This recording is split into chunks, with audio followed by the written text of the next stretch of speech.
ఆజ్ఞలు అనేవి క్రైస్తవులుగా పిలువబడుతున్న మనందరికీ కూడా చాలా మందికి తెలిసే ఉంటాయి.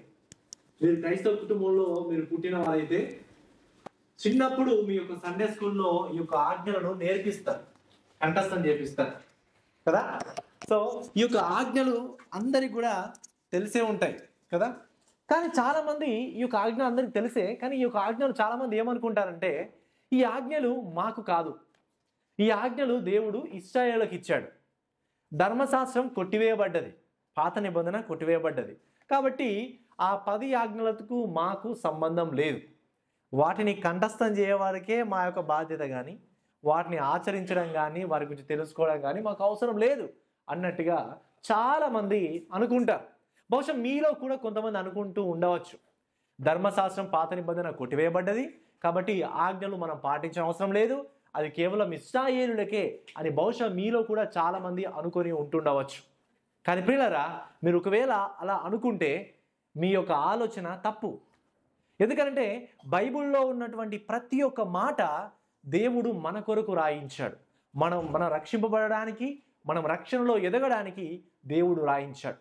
ఆజ్ఞలు మనకు అవసరం లేకపోతే దేవుడు ఎందుకు రాయిస్తాడు ఈ బైబిల్లో కదా. కాబట్టి దేవుని వాక్యంలో ఉన్న ప్రతి ఒక్క మాట కూడా మనకు అవసరమే. అందుకనే ఈ యొక్క రానున్నటువంటి ఈ యొక్క 10 వారాల్లో మనము ఒక్కొక్క ఆజ్ఞని ఒక్కొక్క వారం చూడబోతున్నాం.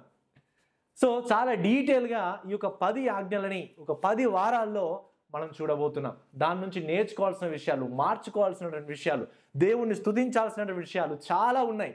కాబట్టి మనం డీటెయిల్గా ఈ యొక్క 10 వారాలని మనం గడపబోతున్నాం ప్రియులారా. సో చూడండి, నిర్గమకాండం 20వ అధ్యాయం 1 నుంచి 3 వచనాల వరకు. నిర్గమకాండం 20వ అధ్యాయం 1 నుంచి 3 వచనాలు. దేవుడు ఈ ఆజ్ఞలన్నీ వివరించి చెప్పెను. నీ దేవుడనైన యెహోవాను నేనే దాసుల గృహమైన ఐగుప్తు దేశంలో నుండి నిన్ను వెలుపలికి రప్పించితిని. నేను తప్ప వేరొక దేవుడు నీకు ఉండకూడదు. పిల్లరా, ఈరోజు ఆజ్ఞలలో మొదటి ఆజ్ఞని ఈరోజు మనం ధ్యానించబోతున్నాం. ఈ మొదటి ఆజ్ఞ ఏమిటంటే, నేను తప్ప వేరొక దేవుడు నీకు ఉండకూడదు అనేటువంటి ఈ యొక్క ఆజ్ఞను మనం చూస్తుంటాం. ఇది ఆజ్ఞలలో ప్రాముఖ్యమైనది. ఈ ఆజ్ఞలన్నిటికీ కూడా మూలమైనది ఈ యొక్క ఆజ్ఞ. ఈ మొదటి ఆజ్ఞ మిస్ అయ్యామనుకోండి, మిగతా ఆజ్ఞలన్నీ కూడా మిస్ అవుతాం.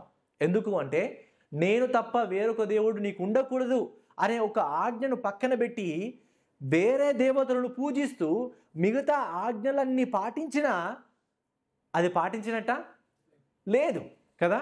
సో ఇది అన్నిటికంటే ప్రాముఖ్యమైనది, మూలమైనది ఈ యొక్క ఆజ్ఞ. అంత మాత్రమే కాదు, ఆజ్ఞలన్నిటిలో ఏ ఒక్క ఆజ్ఞ కూడా తప్పిపోయినా మిగతా ఆజ్ఞలన్ని విషయంలో కూడా తప్పిపోయినట్టే అనే విషయాన్ని కూడా మనం గమనిస్తుంటాం. అయితే ఇంతకు ప్రియులారా, ఈ యొక్క ఆజ్ఞలైనవి భారమైనవి కాదు. ఈ ఆజ్ఞలనేవి మనకు పరీక్షలుగా దేవుడు పెట్టలేదు. ఈ ఆజ్ఞల ద్వారా దేవుడు మనల్ని రక్షించాలని ఆయన అనుకోలేదు. దేవుడు ఈ ఆజ్ఞలను ఎందుకు ఇచ్చాడంటే, దేవుడు తన ప్రజలను ప్రేమిస్తున్నాడు కాబట్టి తన ప్రజలతో తాను ఒక మంచి ప్రత్యేకమైన సంబంధాన్ని కట్టుకోవడానికి దేవుడు ఈ యొక్క ఆజ్ఞలు ఇచ్చాడు. ఈ ఆజ్ఞలు మనం కష్టపెట్టడానికి కాదు, కానీ ఈ ఆజ్ఞలు దేవునితో మనము కలిసి ప్రేమ కలిగి బ్రతకడానికి దేవుడి యొక్క ఆజ్ఞలను ఇచ్చాడు. ఈ ఆజ్ఞలు ఎలా ప్రేమ కలిగినవి, ఎలా ఈ ఆజ్ఞల ద్వారా దేవుడితో మనం ప్రేమను కలిగి ఉంటాం అనే విషయాన్ని మనం ఈ యొక్క వారాల్లో మనం ధ్యానించబోతున్నాం. కానీ ఈరోజు మనం గమనించినట్లయితే ఈ మొదటి ఆజ్ఞని మనం చూడబోతున్నాం. ఈ మొదటి ఆజ్ఞలో 2 సత్యాలు ఉన్నాయి. ఆ 2 సత్యాలు ఏంటంటే, మొదటిది, ఈ మొదటి ఆజ్ఞలోనే దేవుని ప్రేమ మనం చూస్తుంటాం. ఎలా దేవుని ప్రేమ చూస్తామంటే, మొదటి 2 వచనాల్లో మనం చూస్తే ఏ విధంగా దేవుడు ప్రేమ చేత తన ప్రజలను రక్షించాడో మనం చూస్తాం. దేవుడు ఏ విధంగా తన ప్రేమ చేత తన ప్రజలను రక్షించాడో మొదటి 2 వచనాల్లో చూస్తాం. తర్వాత 3వ వచనంలో ఏం చూస్తామంటే, దేవుని యొక్క ప్రేమ ఆయన్ను ఆరాధించడానికి మనల్ని ప్రేరేపిస్తుందో ఈ యొక్క 3వ వచనంలో మనం చూస్తాం ప్రియులారా. మొదటి విషయం, ఏ విధంగా దేవుని ప్రేమ తన ప్రజలను రక్షించిందో మనం చూస్తాం మొదటి 2 వచనాల్లో. చూడండి, మొదటి వచనం, దేవుడు ఈ ఆజ్ఞలన్నీ వివరించి చెప్పెను. నీ దేవుడైన యెహోవాను నేనే దాసుల గృహమైన ఐగుప్తు దేశంలో నుండి నిన్ను వెలుపలికి రప్పించి తిని. గమనించండి ప్రియులారా, దేవుడు అనే మాటకి హీబ్రూలో వాడబడిన పదము యాహ్వే అనే పదాన్ని వాడబడడం జరిగింది. ఈ యాహ్వే అనే పదానికి అర్థం ఏంటనంటే నమ్మకమైన దేవుడు, నమ్మకస్తుడైన దేవుడు. ఈ యొక్క పదము ఇశ్రాయేలీయులు దేవునికి మధ్యన ఉన్నటువంటి ప్రత్యేక సంబంధాన్ని తెలియజేసేటువంటి పదం ఈ యొక్క యాహ్వే. అయితే ఈ యాహ్వే అనే పదానికి కృప కనికరం గల దేవుడు అని కూడా అర్థం. అయితే ఆ దేవుడు ఈ మాటలను చెప్తున్నాడు. నీ దేవుడునైన యెహోవాను నేనే అనే పదం కూడా చాలా ప్రాముఖ్యమైన విషయం కూడా. అంటే నేనే అంటే ఉన్నవాడను అనువాడను అని చెప్తున్నాడు.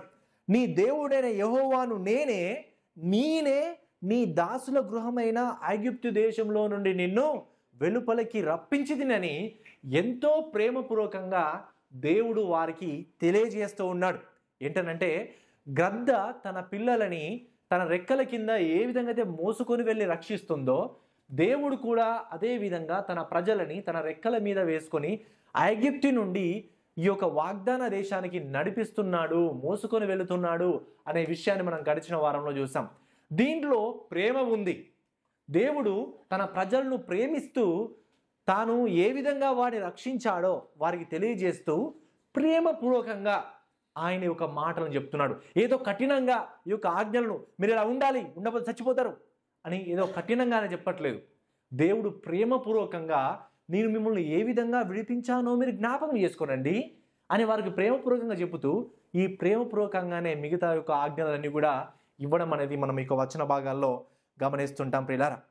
అయితే ఈ యొక్క వచన భాగాల్లో చూస్తే మనకు 10 ఆజ్ఞలు మనం చూస్తుంటాం. ఈ యొక్క 10 ఆజ్ఞలని మనము హీబ్రూలో గ్రీక్లో వీటిని ఏమంటామంటే డెకలాగ్ అని అంటాం. ఈ యొక్క గ్రీక్లో ఈ యొక్క 10 ఆజ్ఞలని. ఈ డెక అంటే ఏంటనంటే 10 అని అర్థం. ఓకేనా?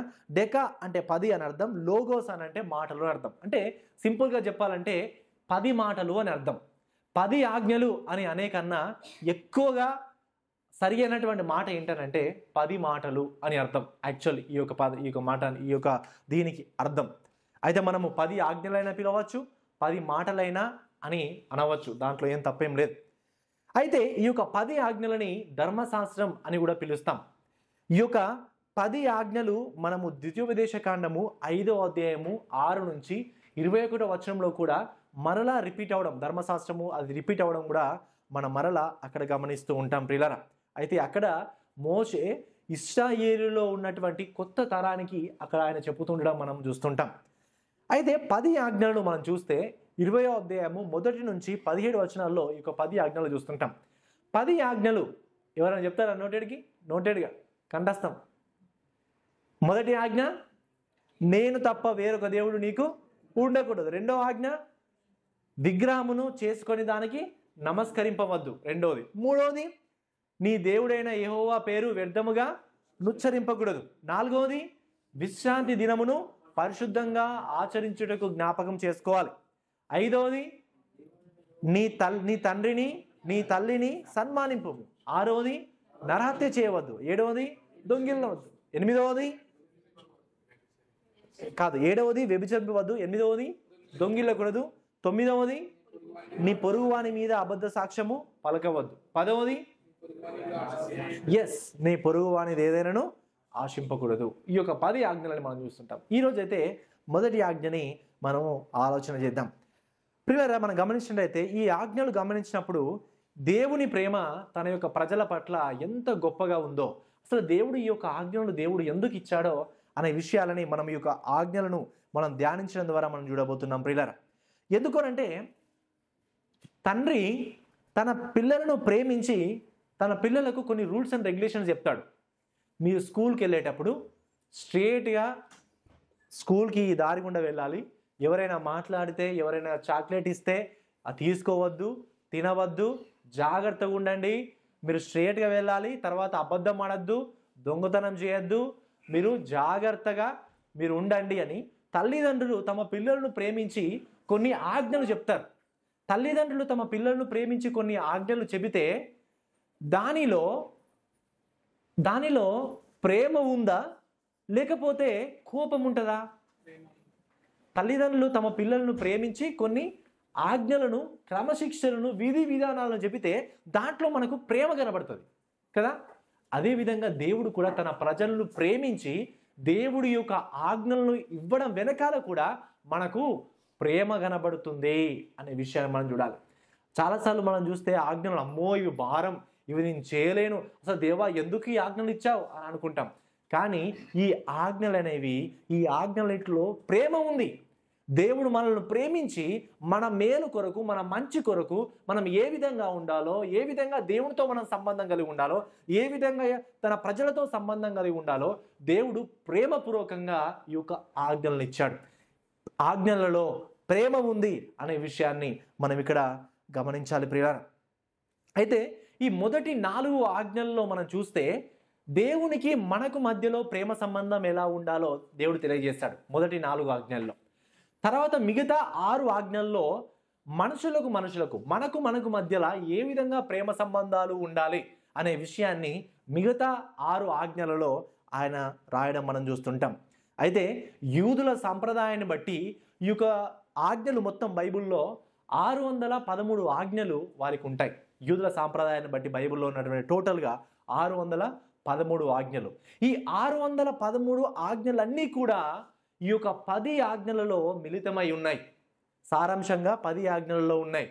అదేవిధంగా ఈ 10 ఆజ్ఞల్లో ఉన్నటువంటి సారాంశం ఈ యొక్క 2 ఆజ్ఞలలో మిళితమై ఉన్నాయి. అంటే 2 ఆజ్ఞల్లో అవి సారాంశంగా చెప్పబడి ఉన్నది.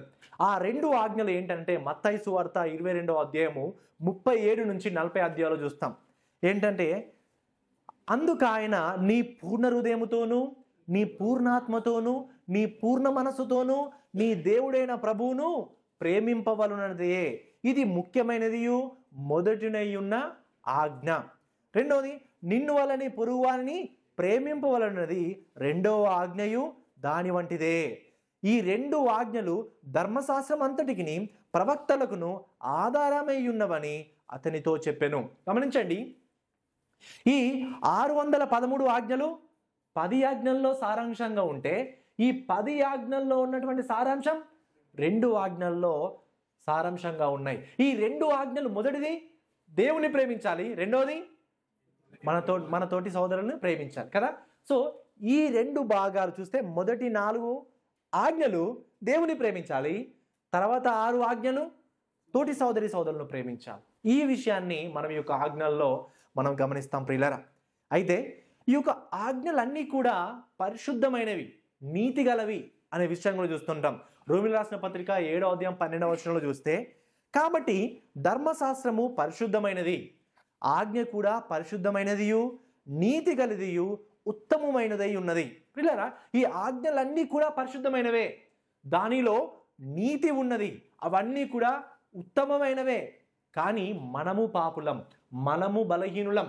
అవి పరిశుద్ధమైనవే ఆజ్ఞలు మంచివే, మనము పాపులం, మనము బలహీనులం అనే విషయాన్ని మనం ఒకసారి ఆలోచన చేయాలి పిల్లలు.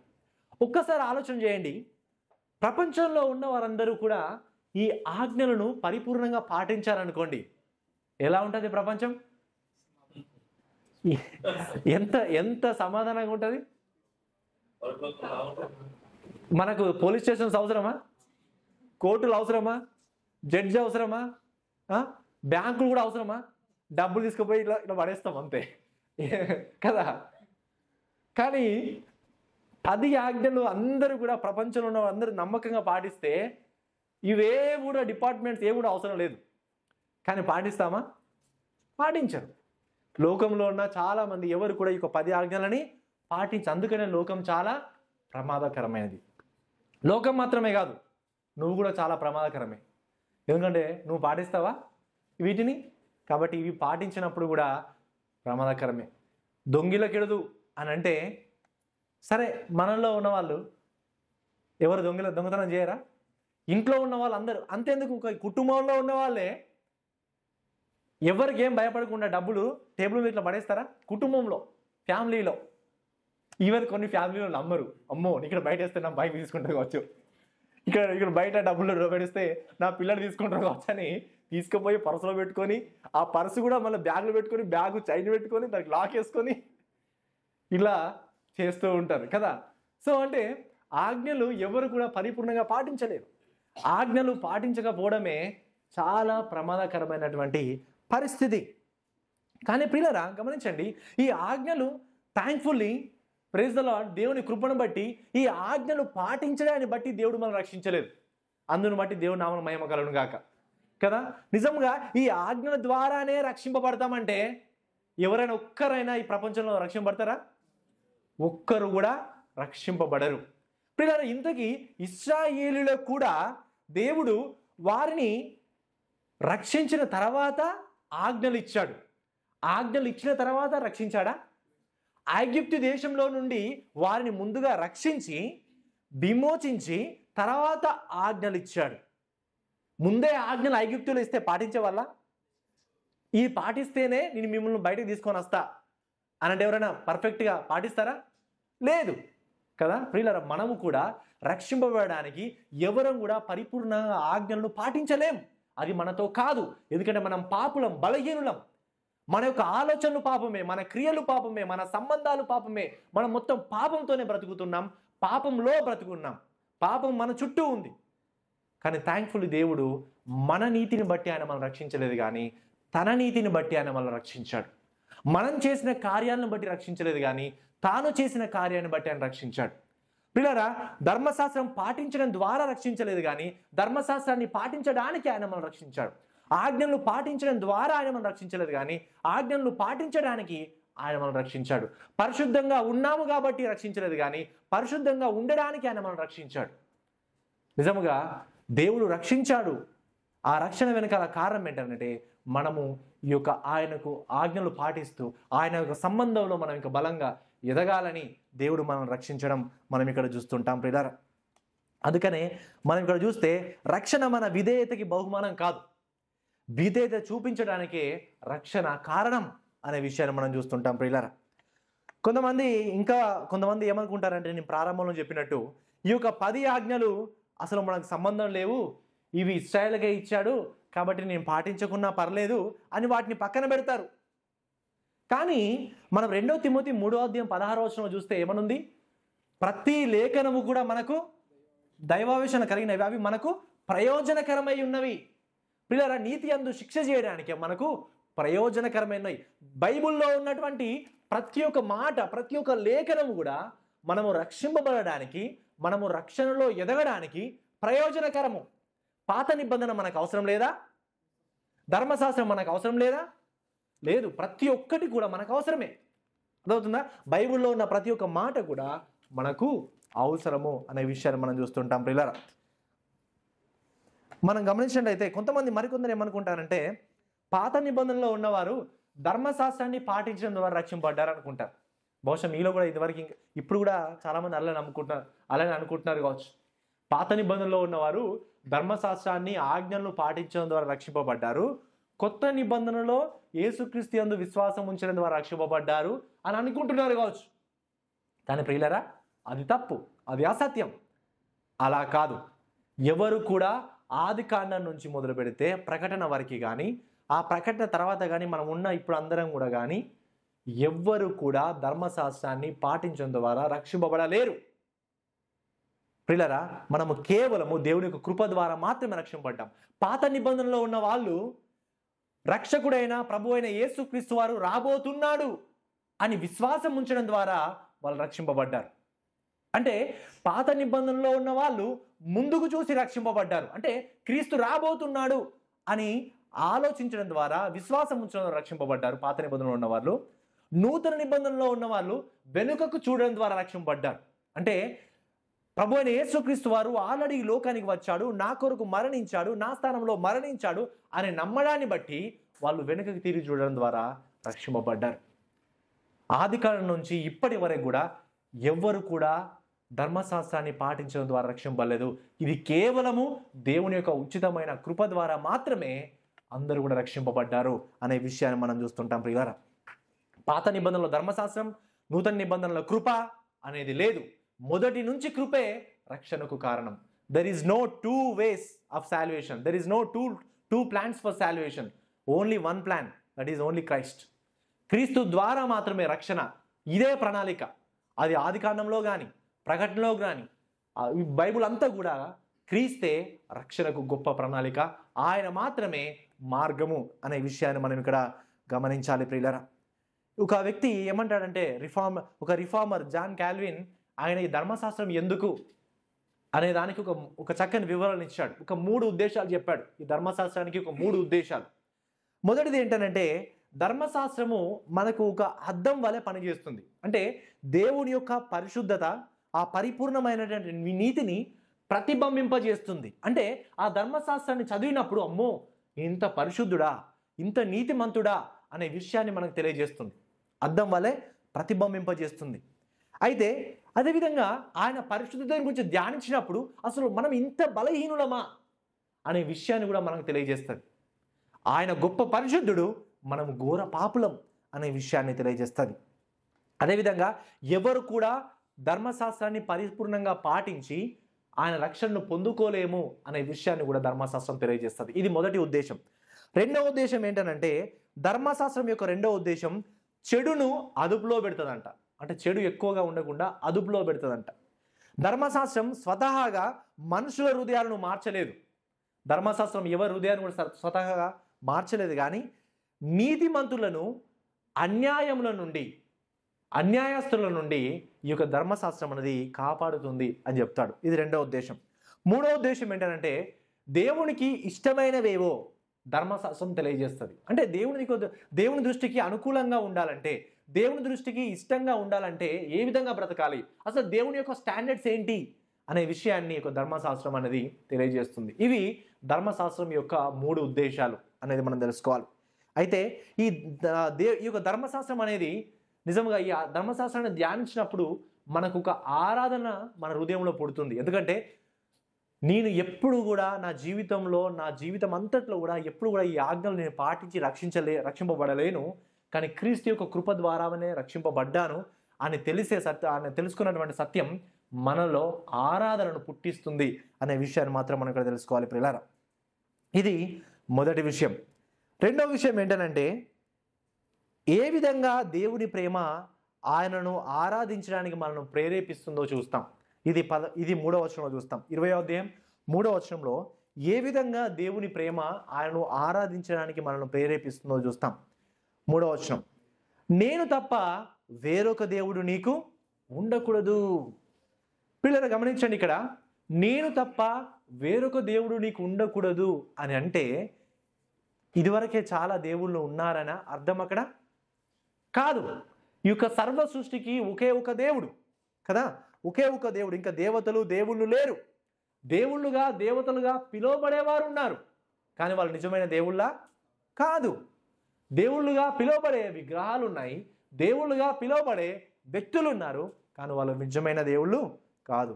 ఈ సర్వ సృష్టికి ఒకే ఒక్క దేవుడు. అందుకనే నేను తప్ప వేరొక దేవుడు నీకు ఉండకూడదు అని చెప్తున్నాడు. తర్వాత ఉండకూడదు, చేయకూడదు అనేటువంటి మాటలు ఈ యొక్క వచన భాగంలో మనం గమనిస్తే హీబ్రూ ప్రాంతంలో దానికి ఉన్నటువంటి మాట ఏంటంటే లో. ఈ లో అని అంటే ఏంటంటే కంప్లీట్ ప్రొహిబిషన్. అది ఏంటి ఉంటుందంటే పర్మనెంట్ బ్యాన్ అన్నట్టు. ఇదా పర్మనెంట్గా ఇది చేయొద్దు, ఎప్పటికి కూడా నువ్వు ఇది చేయొద్దు అని ఒక పర్మనెంట్ బ్యాన్ లాగా ఈ యొక్క ఆజ్ఞలను ఇవ్వడం జరిగింది అన్నట్టు. చాలా సీరియస్గా ఈ యొక్క ఆజ్ఞలను దేవుడు ఇచ్చాడు. అంటే ఖచ్చితంగా ఈ ఆజ్ఞలను నువ్వు ఎప్పటి కూడా చేయొద్దు, విగ్రహాలను చేయొద్దు, దొంగతనం చేయొద్దు, వ్యభిచరింపకూడదు, ఎప్పటికి కూడా చేయొద్దు. పర్మనెంట్ బ్యాన్ అది. మళ్ళీ కొన్నిసార్లు ఒకసారి అని కాదు, పర్మనెంట్ బ్యాన్ అన్నట్టుగా దేవుడి యొక్క మాటని ఇక్కడ ఉపయోగించడం అన్నది మనం చూస్తుంటాం ప్రియులారా. అంటే ఈ యొక్క 10 ఆజ్ఞలు అనేది మానవుల యొక్క హృదయపు స్థితిని గురించి తెలియజేస్తుంది. అంటే మన హృదయాలు దేవునికి ఎంత విరోధంగా ఉన్నాయి, ఎంత దూరంగా ఉన్నాం ఆ పరిశుద్ధులైన దేవునికి అనే విషయాన్ని ఈ యొక్క ఆజ్ఞలు అనేవి తెలియజేస్తాయి. చాలామంది ఎవరైనా సరే ఆజ్ఞలు పాటించడానికి ఎవరు ఇష్టపడరు. కొన్ని రూల్స్ అండ్ రెగ్యులేషన్స్ పెట్టామనుకోండి, ఎవరికైనా సరే, కుటుంబంలోనైనా సరే, చర్చ్లోనైనా సరే, స్కూల్లోనైనా సరే, ఎక్కడ కంపెనీలోనైనా సరే రూల్స్ అన్నీ పెట్టామనుకోండి, ఫాలో అవ్వడానికి ఇష్టపడతారా? ఇష్టపడరు. ఎందుకంటే మన హృదయం ఏంటంటే బేసికలీ రూల్స్ వినడానికి ఇష్టపడదు. అసలు నేనెందుకు పాటించాలి, అసలు నేను పాటించను అన్నట్టుగా చాలా అనుకుంటూ ఉంటారు కదా. అంటే బేసికల్లీ మనము ఈ యొక్క ఆజ్ఞలు పాటించడానికి మన యొక్క హృదయం అనేది ఇష్టపడదు. చాలామంది ఏమనుకుంటారంటే ఇది నా జీవితం, నా ఇష్టం, నాకు ఇష్టం వచ్చినట్టు నేను బ్రతుకుతాను, this is my life, I want to live in my own ways, own rules అని కొటేషన్స్ కూడా పెట్టుకుంటారు. ఇది నా జీవితం, నా ఇష్టం, నా ఇష్టం వచ్చినట్టు బ్రతుకుతా, ఇది నా రూల్స్, నా నియమ నిబంధనలని చాలామంది ఇలా బ్రతుకుతూ ఉంటారు ప్రియులారా.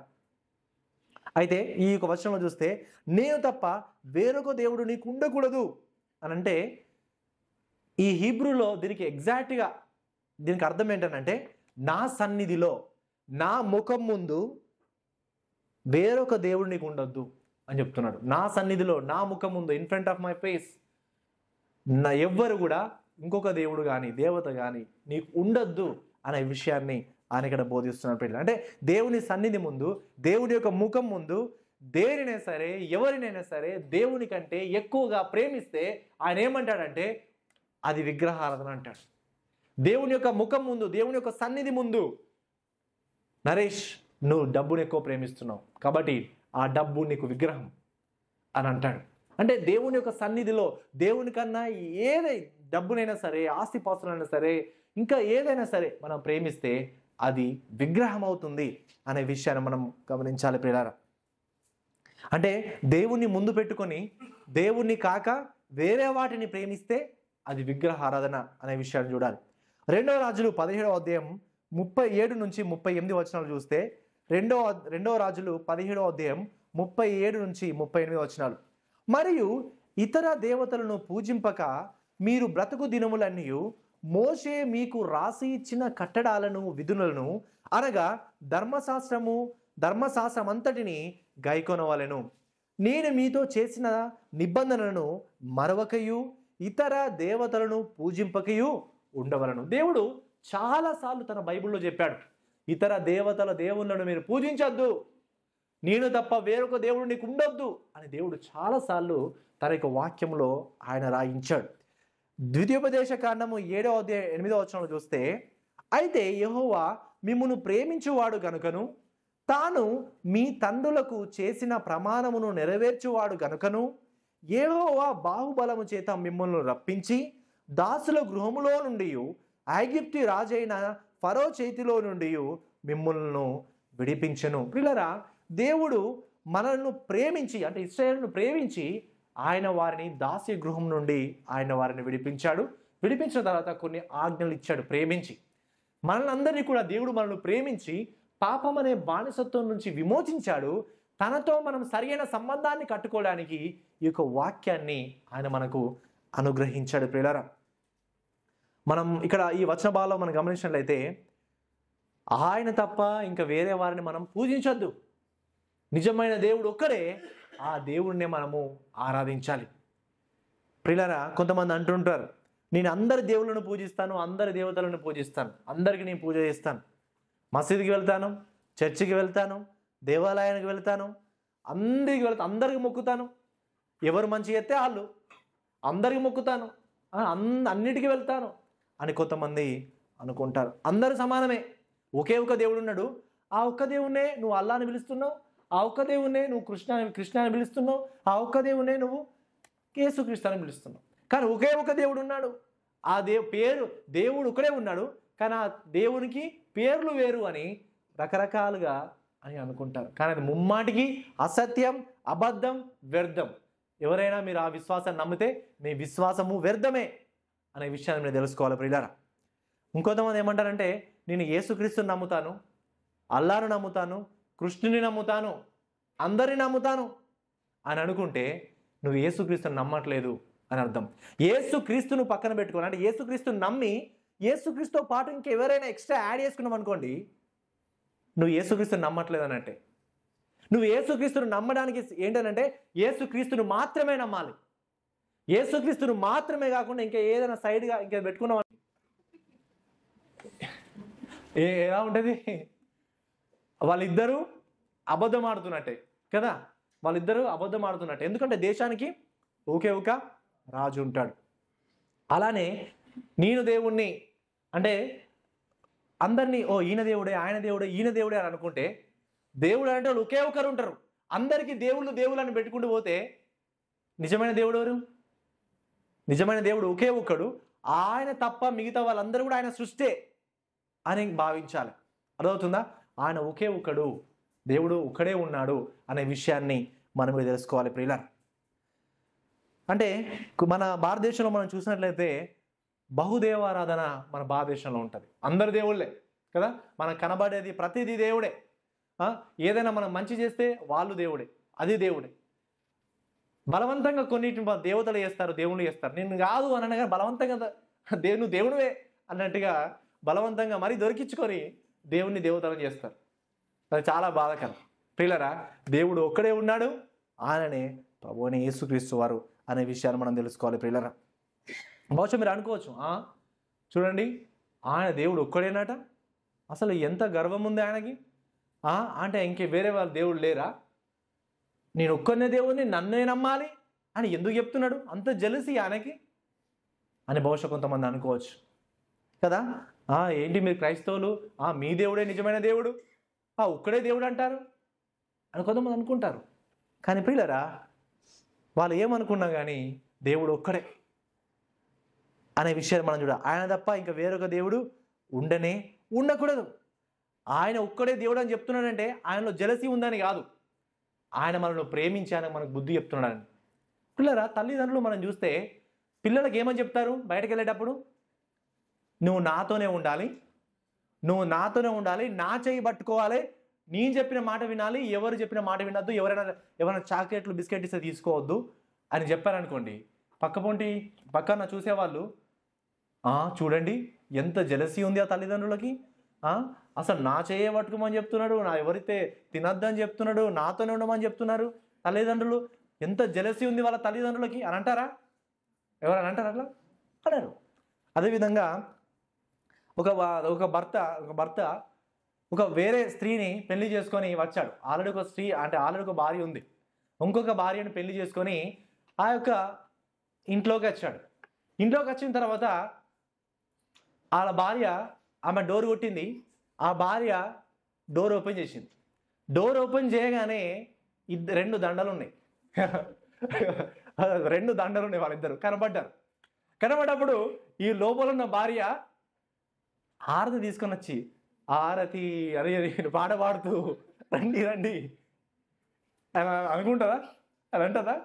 లేకపోతే అమ్మయ్య మంచిగా తీసుకొచ్చినావు, నాకు ఒక మంచిగా ఫ్రెండ్ దొరికిండు, మంచిగా ఇంట్లో మేము కలిసి ముచ్చట్లు పెట్టుకోవచ్చు, పొద్దున్న దాకా మంచిగా మాట్లాడుకోవచ్చు, మంచిగా తీసుకొని వచ్చినావు అని అంటదా?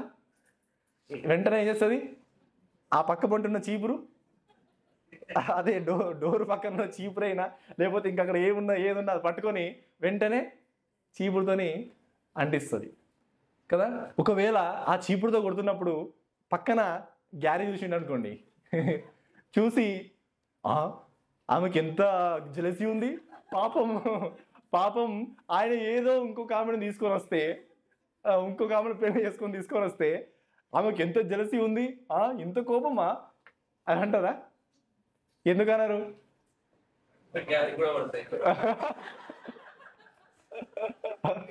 ఎందుకు అంటే ఒక భార్య భర్తలు వారిద్దరే, భార్య ఏమనుకుంటుంది, నా భర్త నాకే సొంతం అనుకుంటారు కదా. సో తల్లిదండ్రులు పిల్లల గురించి ఏమనుకుంటారు? వీళ్ళు నా పిల్లలు, నేను చెప్పిన మాట ఉండాలి, నాతోనే ఉండాలని తల్లిదండ్రులు కూడా అనుకుంటారు. అలానే నిజమైన దేవుడు కూడా ఏమనుకుంటా అంటే, నేనే దేవుణ్ణి, మీరు నన్నే నమ్మాలి, నన్నే వెంబడించాలి అని దేవుడు అనుకుంటే దేవుడు జలసియా? దేవునిలో కోపమా? కదా. సో ఇది ఇక్కడ మనం గమనించాలి ప్రియులారా. అందుకనే నేనే దేవుడినే ఉన్నాను, నేను తప్ప ఇంకా వేరొక దేవుడిని మీరు ఉండకూడదు మీకు అని చెప్తున్నాను. దాంట్లో ప్రేమ ఉంది, దాంట్లో జలసీ లేదు. అందుకనే క్రైస్తవులమైన మనము ప్రభువైన యేసుక్రీస్తు వారే నిజమైన దేవుడు అని చెప్పినప్పుడు దానిలో జలసీ లేదు, దానిలో గర్వం లేదు, దానిలో ప్రేమ ఉంది అనే విషయాన్ని మనం తెలుసుకోవాలి ప్రియులారా. అయితే మనం ముందుకు చూస్తే ద్వితీయోపదేశ కాండము 6వ అధ్యాయము 4 నుంచి 5 వచనంలో చూస్తే, ఇశ్రాయేలు వినుము, మన దేవుడైన యెహోవా అద్వితీయుడగు యెహోవా, నీ పూర్ణ హృదయముతోను, నీ పూర్ణ ఆత్మతోను, నీ పూర్ణ శక్తితోను నీ దేవుడైన యెహోవాను ప్రేమింపవలెను అందుకనే ప్రియులారా, ఈ యొక్క ఇశ్రాయేలీయులకు అంటే తండ్రులు తమ పిల్లలకి ఏమని బోధిస్తారంటే, ఏమని బోధించమని చెప్పాడంటే, మీరు మీ యొక్క పూర్ణాత్మతోనూ, మీ పూర్ణ శక్తితోనూ, మీ పూర్ణ హృదయముతోనూ మన దేవుని మనం ప్రేమించాలి అని చిన్నప్పటి నుంచే ఇశ్రాయేలీయుల పిల్లలకి వాళ్ళు బోధిస్తున్నారంట. అలా బోధించమని కూడా దేవుడు ఆజ్ఞాపించాడు. ఎందుకంటే అది చాలా ప్రాముఖ్యం. దేవుని ప్రేమించడం అనేది, దేవునితో సంబంధం కలిగి ఉండడం అనేది చాలా ప్రాముఖ్యమైనటువంటి విషయం ప్రియులారా. అదేవిధంగా మనం చూస్తే ఈ యొక్క ఆజ్ఞలన్నింటినీ కూడా ఈ యొక్క ఆజ్ఞలని దేవుడు సీనాయి కొండ మీద నుంచి ఇచ్చాడు. ఈ ఆజ్ఞలన్నీ కదా, సీనాయి కొండ మీద నుంచి ఆయన ఈ యొక్క మోషేకి ఇవ్వడం జరిగింది. కానీ కొన్ని వందల సంవత్సరాల తర్వాత దేవుడు మరలా తన యొక్క ప్రియ కుమారుడైన ప్రభు అయిన యేసుక్రీస్తు ద్వారా మత్తయి సువార్త 17వ అధ్యాయము 5వ వచనంలో మరలా ఆ కొండ మీద ఈ మాటలను ఆయన జ్ఞాపకం చేశాడు. చూడండి 5వ వచనం చూస్తే, మత్తయి సువార్త 17వ అధ్యాయం 5వ వచనం చూస్తే, అతడు ఇంకనూ మాటలాడుచుండగా ఇదిగో ప్రకాశమైనమైన ఒక మేఘము వారిని కమ్ముకొనెను. ఇదిగో ఈయన నా ప్రియకుమారుడు, ఈయన యందు నేను ఆనందించుచున్నాను, ఆయన మాట వినుడని ఒక శబ్దము ఆయన ఆ మేఘంలో నుండి పుట్టెను. ఏ విధంగానైతే ఆ యొక్క సీనాయి పర్వతం మీద ఈ మాటలు మీరు వినాలి, ఇవి మీరు ఆజ్ఞాపించాలి అని ఏ విధంగానైతే అక్కడ చెప్పబడిందో, ఇక్కడ కూడా నూతన నిబంధనలో ఈయన నా ప్రియకుమారుడు, ఆయన మాట మీరు వినండి అని దేవుడు అదే కొండ మీద మరలా ఇక్కడ చెప్పడం కూడా గమనిస్తుంటాం ప్రియులారా. అంటే ఇక్కడ మనం గమనించినట్లయితే మొదటి ఆజ్ఞ పాటించాలంటే మనకు ఉన్నటువంటి ఏకైక మార్గం ఏంటనంటే ప్రభు అయిన యేసుక్రీస్తును నమ్మాలి. ప్రభు అయిన యేసుక్రీస్తును నమ్మడం ద్వారా మనం ఈ యొక్క మొదటి ఆజ్ఞని మనం పాటిస్తాం. ఎందుకనంటే ప్రభు అయిన యేసుక్రీస్తు వారు తండ్రికి మనకు మధ్యలో మధ్యవర్తి అయి ఉన్నాడు. ఆయన తండ్రి యొక్క మహిమను ఆయన ప్రతిబింబింపజేస్తున్నాడు. ప్రియులారా, మనం తండ్రిని ప్రభు అయిన యేసుక్రీస్తు వారిని చూస్తే తండ్రిని చూసినట్లే మన దేవుడు త్రిత్వమై ఉన్నాడు. ఒకే దైవత్వంలో తండ్రి అయిన దేవుడు, కుమారుడైన దేవుడు, పరిశుద్ధాత్మ దేవుడు ఒకే దైవత్వంలో ఆయన ఉన్నాడు. దైవత్వం యొక్క సర్వ పరిపూర్ణత ప్రభు అయిన యేసుక్రీస్తులో ఉంది. కాబట్టి ప్రభు అయిన యేసుక్రీస్తు యందు నమ్మితే, ప్రభు అయిన యేసుక్రీస్తు యందు విశ్వాసం ఉంచితే మనం ఈ యొక్క మొదటి ఆజ్ఞని పాటించగలుగుతాం ప్రియులారా. బహుశా మనలో కొందరు ఇంకా ఈ యొక్క మొదటి ఆజ్ఞను మీరు పాటించలేదు కావచ్చు. బహుశా మీలో ఇంకా కొందరు ప్రభు అయిన యేసుక్రీస్తు యందు విశ్వాసం ఉంచలేదు కావచ్చు. బహుశా మీరు అనుకుంటున్నారు కావచ్చు, నాకు యేసుక్రీస్తు ఒక్కరే కాదు, ఇంకా ఇంటికి పోతే నాకు ఇంకా చాలా ఉన్నారు, లేకపోతే నేను యేసుక్రీస్తే కాదు నాకు ఇంకా ఉన్నారు కొంతమంది అని మీరు అనుకోవచ్చు. ప్రియులారా, దయచేసి ప్రేమతో ఒక మాట మీకు చెప్తున్నాను. ప్రభు అయిన యేసుక్రీస్తుని మీరు నమ్మితే మిగతా దేవుళ్ళు దేవతలు ఉండకూడదు. అందరి దేవుళ్ళలో ఆయన మీరు కలిపారనుకోండి, మీరు ఇంకా నిజమైన దేవుని మీరు ఆరాధించట్లేదు అన్నట్టే. కాబట్టి దయచేసి ప్రభు అయిన యేసుక్రీస్తు వారి అందే మీ యొక్క విశ్వాసాన్ని ఉంచండి. ఆయన మాత్రమే మన రక్షణకు మార్గం, ఆయన మాత్రమే మార్గము, సత్యము, జీవము. ఆయన ద్వారా తప్ప ఎవరు కూడా పరలోక రాజ్యము వెళ్ళలేరు. పిల్లరా, ఒక చిన్న బాలుడు ఉన్నాడు అనుకోండి, చిన్న అబ్బాయి, ఆయన తండ్రిని ఇంకా ఎక్కువ గమనించలేదు. కానీ ఒక 10-15 సంవత్సరాల తర్వాత ఆయన ఏదో దేశానికి వెళ్ళిండు. దేశానికి వచ్చిన తర్వాత ఒక ఇద్దరు వచ్చారు ఒకటి టైంలో. వచ్చి తండ్రి కానీ ఇంకొక అతను వచ్చి నేనే నీ తండ్రిని అని ఆ పిల్లోని, అంటే తల్లి లేదు అక్కడ, తల్లి లేదు కానీ మాట్లాడుతూ మాయ చేస్తున్నాడు అనుకోండి.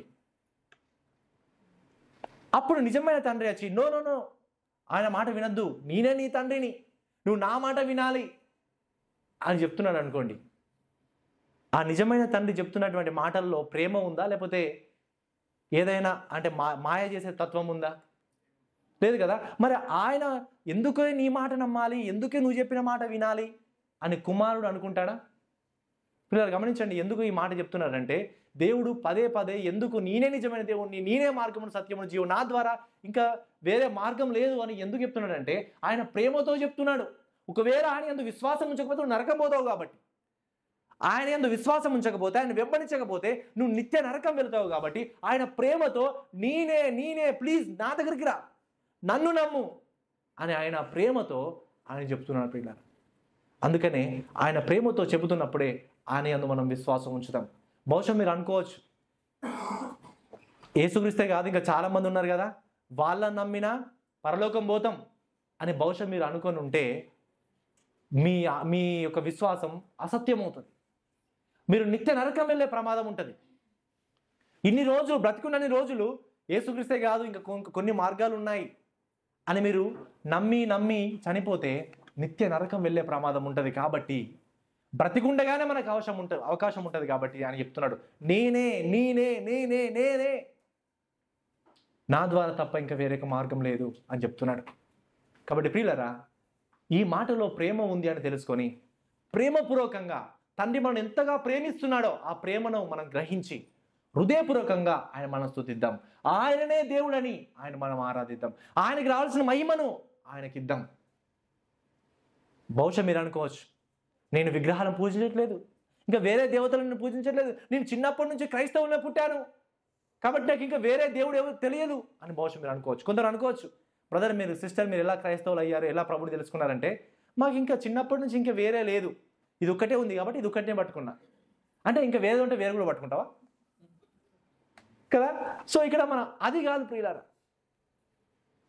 ఇక్కడ ప్రభు అని యేసుక్రీస్తు వారు మాత్రమే ఆయన మనకు మార్గమై ఉన్నాడు అనే విషయాన్ని తెలుసుకొని దాంట్లో ప్రేమ ఉందని తెలుసుకొని ఆయన యందు మనం విశ్వాసం ఉంచుదాం.